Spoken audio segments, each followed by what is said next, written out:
Ya Rasulullah, salamun alaik.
Luar biasa. Baik, sedikit kita bahas tentang beliau, ulama panutan kita. Assalamualaikum warahmatullahi wabarakatuh. Hamdan wa syukron lillah, salatan wa salaman ala rasulillah, la haula wa la quwata illa billah, amma ba'du. Selamat malam teman-teman, saudara-saudari, dimanapun Anda berada. Semoga kita semua dalam keadaan sehat walafiat. Amin, amin, ya rabbal alamin.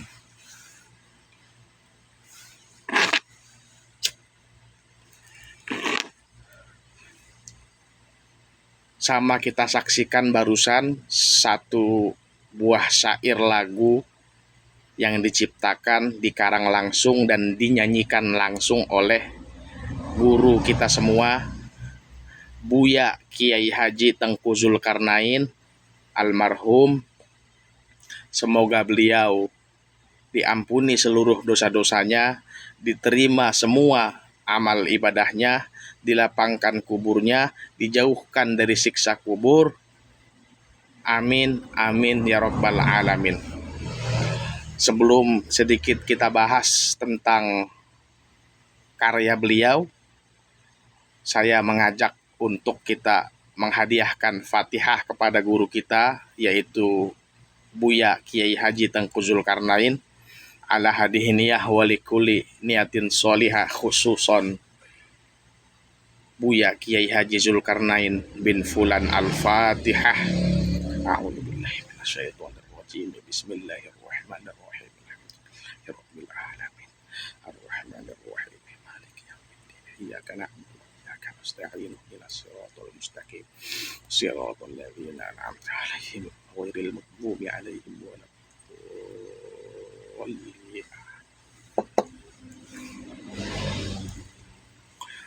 Beliau adalah salah seorang panutan kita, salah satu guru tercinta kita dari sekian banyaknya guru, ulama yang senantiasa membimbing mengarahkan umat jamaah di Indonesia Raya tercinta ini.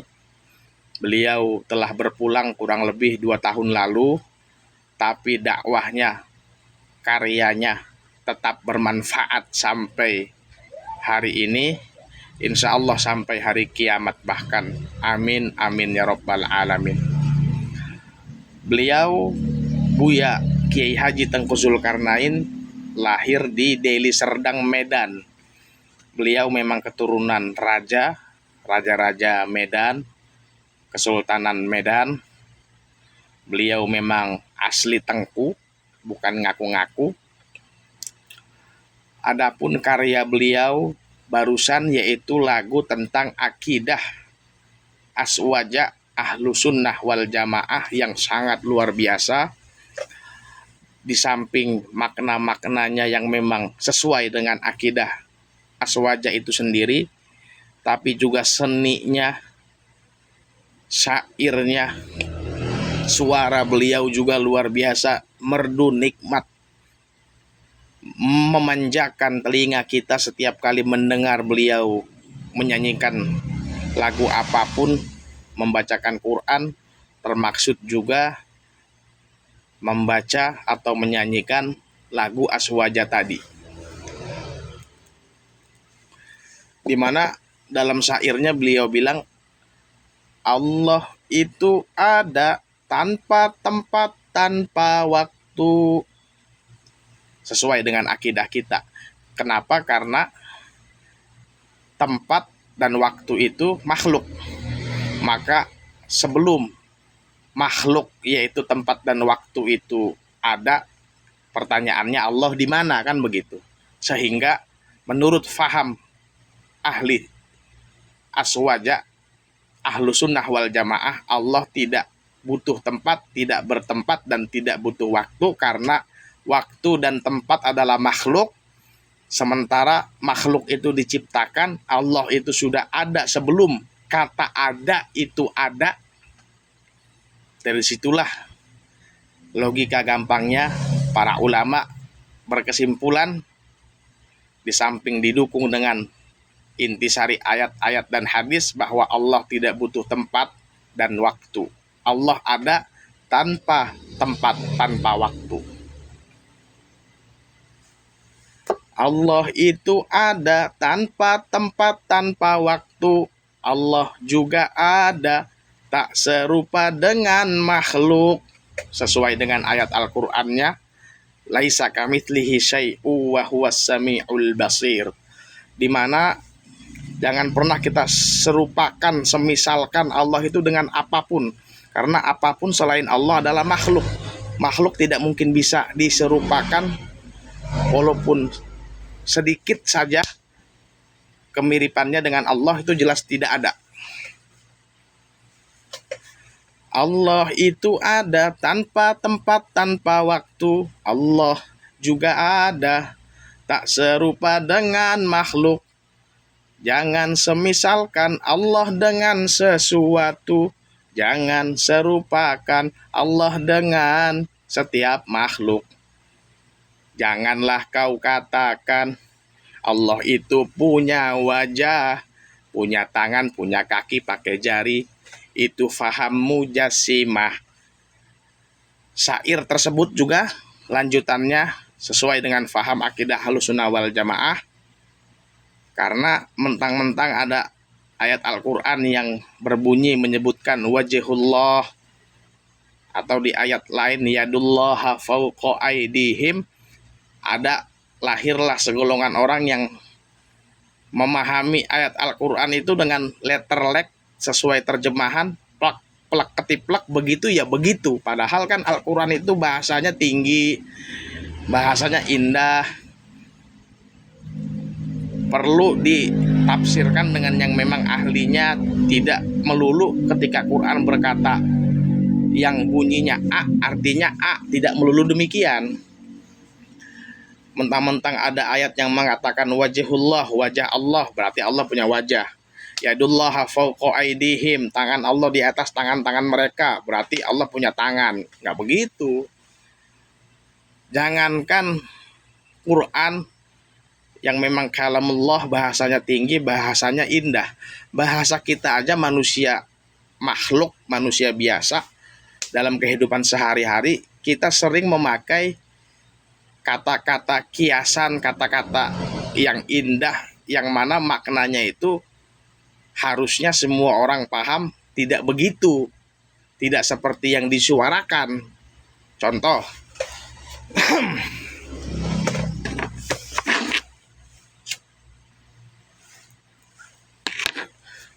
umpama kita lagi baca koran atau baca buku sejarah, di situ diceritakan bahwa, contoh aja ini Maya, Prabu Siliwangi selama sekian ratus tahun menduduki wilayah Jawa Barat, umpama. Di situ kan pakai diksi, pakai kosakata menduduki wilayah Jawa Barat. Itu bukan betul-betul Prabu Siliwangi duduk betul-betul di atas tanah Jawa Barat. Sementara Jawa Barat kan luas. Prabu Siliwangi kan manusia seperti kita, nggak butuh tanah yang begitu luas dong buat sekedar didudukin. Pakai bangku yang saya dudukin ini aja Prabu Siliwangi udah cukup, kan manusia biasa seperti kita. Jadi yang dimaksud Prabu Siliwangi menduduki kerajaan Jawa Barat selama sekian ratus tahun, maksudnya menguasai, maksudnya dia yang mimpin selama sekian ratus tahun, pakai bahasa kiasan menduduki. Begitu juga ketika wajhullah, wajah Allah, itu bukan berarti betul-betul plak ketiplak wajah Allah. Yadullaha fawqa aydihim, tangan Allah di atas tangan-tangan mereka, berarti Allah punya tangan. Maknanya nggak ke situ. Jadi bunyi ayat yang yadullaha fawqa aydihim, tangan Allah di atas tangan-tangan mereka, ditafsirkan oleh para ulama bahwa kekuatan Allah, kekuasaan Allah di atas kekuasaan mereka, kaum kafir, ceritanya begitu. Kita juga dalam kehidupan sehari-hari manusia biasa, yang mana bahasa kita selaku manusia jelas tidak seindah dan tidak setinggi bahasa Al-Quran, sering pakai bahasa-bahasa kiasan. Menduduki bukan berarti duduk betulan. Itu salah satu contoh aja. Sebenarnya banyak contoh-contoh kosakata yang lain yang bisa saya jadikan contoh, tapi namanya saya improv. Yang saya ingat tentang menduduki tadi aja kan gitu. Jadi saya bikin video ini improv, bukan udah saya tulis materinya. Kalau saya tulis bisa lebih cakep lagi hasilnya, insya Allah. Orang yang mengatakan Allah punya wajah, punya tangan, pakai kaki, pakai jari, itu paham mujassimah. Mujassimah itu menjisimkan Allah, menjasadkan Allah. Allah itu seakan-akan ada jasadnya seperti kita, itulah makhluk. Itu nggak demikian. Maka atas kerisauan Buya Kiai Haji Tengku Zulkarnain, beliau mengarang lagu ini agar bisa difahami seraya menikmati alunan musiknya, lantunan nada-nadanya, yang mana akan cenderung lebih hafal buat lebih mudah buat dihafal gitu kan. Itu kerisauan beliau, walaupun itu hal sepele, banyak orang yang ngakunya aswaja Ahlussunnah wal Jamaah tapi nggak paham akan hal ini. Jadi kita jangan takut dengan dalil orang yang mengatakan Allah itu ada di arsy. Buktinya apa? Quran surah Toha mengatakan Ar-Rahmanu 'alal 'arsy istawa. Ar-Rahman yaitu Allah yang maha penyayang, pengasih, 'alal 'arsy istawa, berada di arsy, bersemayam di arsy. Diartikanlah bahwa Allah ada di atas, bersemayam di arsy. Gara-gara letter leg bunyi ayatnya seperti itu. Ya kalau begitu kita akan ketemu bentrok dengan ayat yang lain. Contoh bunyi ayat wa huwa ma'akum aynama kuntum, dan dia bersamamu dimanapun kamu berada. Jadi kalau saya ada di sini ini di Tambun saat ini, Allah ada di sini. Ente ada di Bekasi, Allah ada di Bekasi. Yang di Medan, Allah ada di Medan. Yang di luar negeri, Allah ada di luar negeri. Nah berarti Allah ada banyak dong. Sementara kan qul huwallahu ahad, katakan Allah itu satu, esa. Jadi mentang-mentang ada ayat yang mengatakan Ar-Rahmanu 'alal 'arsy istawa, Allah itu bersemayam di arsy-nya, ditelan mentah-mentah. Ntar bentrok dengan ayat yang lain wa huwa ma'akum aynama kuntum, dan dia bersamamu dimanapun kamu berada. Nanti dipertanyakan sama umat, sama orang, sebenarnya Allah di arsy apa bersama kita di mana-mana kita berada nih? Karena memang arti tafsirnya nggak ke situ larinya, yang bukan kapasitas saya untuk menjelaskannya. Saya hanya ngasih gambaran yang ringan, kulit-kulitnya aja, tentang faham akidah ahlu sunnah wal jamaah. Selebihnya seperti yang disairkan oleh Buya Tengku Zulkarnain, itulah faham kita ahlu sunnah wal jamaah yang bermadhab syafi'iyah, berakidahkan Abul Hasan al-Asy'ari. Saya rasa cukup konten saya pada kesempatan kali ini. Ingat, jangan menjisimkan Allah, menjasadkan Allah, dan mengatakan Allah itu ada di arsy. Kalau ada saudara kita di luar sana yang berkeyakinan seperti itu, monggo. Namanya beda-beda pendapat, mau diapain? Gak bisa orang dipaksa harus percaya, harus yakin sama kita. Orang juga punya keyakinan yang lain, kan begitu. Jangan pada ribut. Yang penting maksud saya di sini, di antara kita tuh semua masing-masing punya dalil. Jangan saling menyalahkan. Jangan ribut. Islam sama Islam ribut, yang girang Yahudi. Kunut enggak kunut ribut, yang girang yang main gaple, kan begitu. Demikian, terima kasih saudara-saudari. Akhirul kalam, wassalamualaikum warahmatullahi wabarakatuh.